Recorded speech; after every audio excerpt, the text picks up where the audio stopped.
बिस्मिल्लाहिर्रहमानिर्रहीम। अस्सलाम वालेकुम व्यूअर्स, मैं हूं chef Samreen. Welcome back to my channel.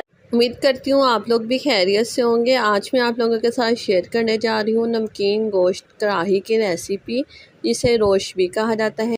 ये डिश पेशावर और कोयटा में बहुत शौक़ से खाई जाती है। ये उनकी ट्रेडिशनल रेसिपी है, बहुत टेस्टी बनती है। ये बहुत सिंपल इंग्रेडिएंट्स के साथ बनाई जाती है। रेसिपी अच्छी लगे लाइक शेयर कमेंट की। चैनल पे नहीं है तो सब्सक्राइब करना मत भूलिएगा। चलिए जल्दी से रेसिपी स्टार्ट कर लेते हैं। यहाँ पे मैंने मटन का गोश्त लिया है 1.5 kg। ये मैंने यहाँ पे थोड़ी सी फैट भी ली है, फैट मैंने अलहदा नहीं की गोश्त से।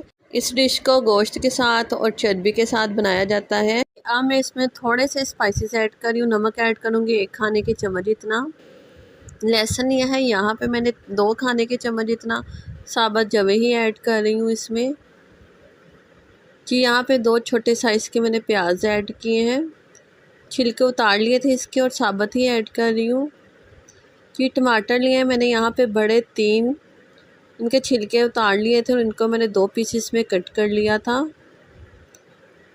जी। अब मैं इसमें अदरक बारीक चौनीन कटा हुआ ऐड कर रही हूँ, 1.5 इंच का टुकड़ा जी। इसमें कोई भी मैं रेड चिली हल्दी पाउडर वगैरह ऐड नहीं कर रही जी। इसमें मैं हरी मिर्च ऐड कर रही हूँ 4 अदद, साबुत ही ऐड कर रही हूँ सारा कुछ। ऐसे ही इसी वजह से ये बनाया जाता है जी। अब मैं इसमें साबुत काली मिर्च ऐड कर रही हूँ 1.5 चाय के चम्मच जितनी।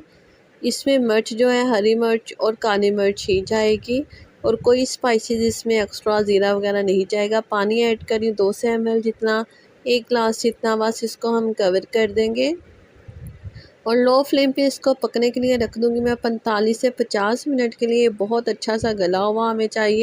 अगर थोड़ा सा जल्दी आप चाहते हैं तो इसको प्रेशर कुकर में 20 मिनट के लिए आप गला लीजिएगा जी। वो यहाँ इसे पकते हुए 50 मिनट हो चुके हैं जी। पानी काफ़ी हद तक रिड्यूस हो चुका है, गोश्त भी बेहतरीन सा गल चुका है और इसमें कोई भी घी ऑयल वगैरह ऐड नहीं किया। फिर भी आप देख सकते हैं इसका जो किनारों पे आपको घी नज़र आ रहा है, ये चर्बी ऐड की थी हमने, उसी में ही ये पका है और उसी का ये घी है।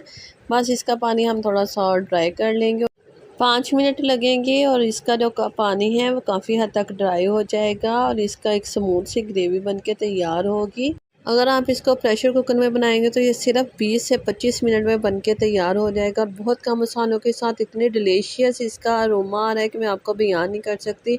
इसको ज़रूर ट्राई कीजिएगा, बहुत डिलीशियस रेसिपी बनके तैयार होती है। मिट्टी की हांडी में कोयलों पे बनाएं तो इसका जो फ्लेवर है वो दुगना हो जाता है। ये व्यूअर यहाँ पे आप चेक कर सकते हैं गोश्त कितना बेहतरीन गला हुआ है, बिल्कुल हाथ लगाने से ये टूट रहा है। बस हमें इसमें पिसी हुई काली मिर्च ऐड करी हूँ 1 चाय के चम्मच जितना। कोई भी इसमें पिसा गरम मसाला वगैरह ऐड नहीं करूँगी, ना ही साबुत गरम मसाले का हमने ज़्यादा इस्तेमाल किया है।